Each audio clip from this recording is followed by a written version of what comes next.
সময় উলামায়ে রব্বানি হক্কানি যখন ছিলেন, বাতিল আওয়াজ করতে পারে নাই। আলেম যখন মাহফিলের মঞ্চ থেকে চলে গেছে, কিছু ক্যাসেট মুখস্থ করা বক্তা মঞ্চে যখন চলে এসেছে, আজকে ইহুদি খ্রিস্টানের এজেন্ট সবে বরাতের বিরুদ্ধে ফতোয়া দিচ্ছে। ইবনে মাজাহ, সুনন ইবনে মাজার মধ্যে, তিরমিজি শরীফের মধ্যে আলাদা বাব অধ্যায় কায়েম করেছে। কিসের উপর? মা জাআ বলে যে লাইলাতুন নিসফে মিন শাবান সম্পর্কে আমি তিরমিজি নয়, আমি ইমাম ইবনে মাজাহ নয়, মা জাআ মানে নবীর হাদিস, এই শবে বরাত সম্পর্কে যেগুলো এসেছে ইমাম তিরমিজি, ইমাম ইবনে মাজাহ আলাদা বাব করে লাইলাতুল বরাত নিয়ে আলোচনা করেছেন। তো এটা প্রতিষ্ঠিত রাত। এটা কি রাত? তো এই প্রতিষ্ঠিত রাতকে নাজায়েজ বেদাত বলা মানে মস্কারি করা। কার সাথে? আমাদের সাথে নয়, আল্লাহ এবং রসুলের সাথে। কথা ঠিক কিনা? রাত যেটা আসবে সেটা রাত হিসেবে বড় দামি। আমরা কখনো দেখি দিন দামি হয়, কখনো বা রাত দামি হয়ে যায়। কারণ আল্লাহ দিনও বানিয়েছে, রাতও বানিয়েছে। আল্লাহ সপ্তাহ বানিয়েছে, মাসও বানিয়েছে। আল্লাহ বছরও বানিয়েছে, যুগও বানিয়েছে।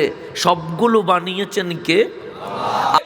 যখন মাহে শাবান চলে আসলো, আমার নবীর হাবিব ঘোষণা করলেন, উম্মত আমার শোনো, শাবান অন্য কারো মাস নয়, শাবান মুস্তাফার মাস। তো যখন শাবান মুস্তাফার মাস বলে অ্যানাউন্স করলো, আল্লাহ বলে ইন্না আনজালনাহু ফি লাইলাতিন মুবারাকা।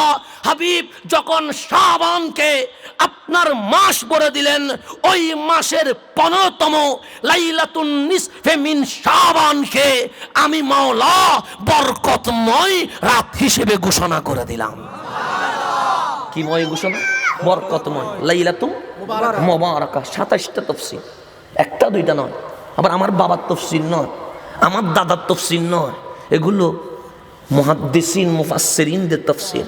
এগুলোকে পাল্লায় তুললে বর্তমান সময়ে কাউকে আর পাল্লায় তোলা যাবে না। তাফসীরে কবির বলেন, আপনি এইভাবে করে 27টা, কয়টা তাফসীর? 27টা। লাইলাতুন মুবারাকা ইয়ানি লাইলাতুন নিসফে মিন শাবান, শাবানের 14তম দিবাগত রাত্রি, যেটা আগামী কাল আসবে। আল্লাহ বলে এই রাতটা আমি মাওলা বরকতময় রাত ঘোষণা করে দিলাম। বান্দা হাত তুলতে দেরি, মাওলা কবুল করতে দেরি করব না। এখন আমি বেশি দামি না সিদ্দিক আকবর বেশি দামি? আমি বেশি দামি না মাওলা আলী বেশি দামি? আমি বেশি দামি না সৈয়দুনা আবু হুরায়রা বেশি দামি? এইরকম করে আমার নবীর 10 জনের অধিক জলিলে কদর সাহাবী লাইলাতুল বরাত নিয়ে হাদিস বর্ণনা করেছেন।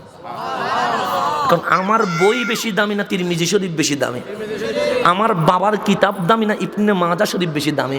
ইবনে মাজাহ, সুনন ইবনে মাজার মধ্যে, তিরমিজি শরীফের মধ্যে আলাদা বাব অধ্যায় কায়েম করেছে। কিসের উপর? মা জাআ বলে যে লাইলাতুন নিসফে মিন শাবান সম্পর্কে আমি তিরমিজি নয়, আমি ইমাম ইবনে মাজাহ নয়, মা জাআ মানে নবীর হাদিস, এই শবে বরাত সম্পর্কে যেগুলো এসেছে ইমাম তিরমিজি, ইমাম ইবনে মাজাহ আলাদা বাব করে লাইলাতুল বরাত নিয়ে আলোচনা করেছেন। তো এটা প্রতিষ্ঠিত রাত। এটা কি রাত? তো এই প্রতিষ্ঠিত রাতকে নাজায়েজ বেদাত বলা মানে মস্কারি করা। কার সাথে? আমাদের সাথে নয়, আল্লাহ এবং রসুলের সাথে। কথা ঠিক কিনা? এক সময় ইমাম শেরে বাংলা যখন ছিলেন, বাতিল কথা বলতে পারে নাই। এক সময় উলামায়ে রব্বানি হক্কানি যখন ছিলেন, বাতিল আওয়াজ করতে পারে নাই। আলেম যখন মাহফিলের মঞ্চ থেকে চলে গেছে, কিছু ক্যাসেট মুখস্থ করা বক্তা মঞ্চে যখন চলে এসেছে, আজকে ইহুদি খ্রিস্টানের এজেন্ট সবে বরাতের বিরুদ্ধে ফতোয়া দিচ্ছে। 5 বছর আগে সবে বরাতের বিরুদ্ধে কেউ ফতোয়া দিয়েছে? আছে কেউ? কিন্তু আজকে আছে। কথা ঠিক কিনা? 5 বছর আগে কেউ দেখে নাই তারাবির নামাজ 12 রাকাত বলতে। 4 বছর আগে কেউ দেখে নাই তারাবির নামাজ 8 রাকাত বলতে। কেন? যখন মাঠে আলেম ছিল তখন ইহুদি খ্রিস্টানের এজেন্ট ভয় পেয়েছে কথা বলতে। যখন দেখলো সুন্নিয়তের ময়দানে আলেমরা মাঠ ছেড়ে দিয়েছে তখন বাতিলরা এখন কথা বলার সাহস পাচ্ছে। কথা ঠিক কিনা? এটা বাস্তবতা।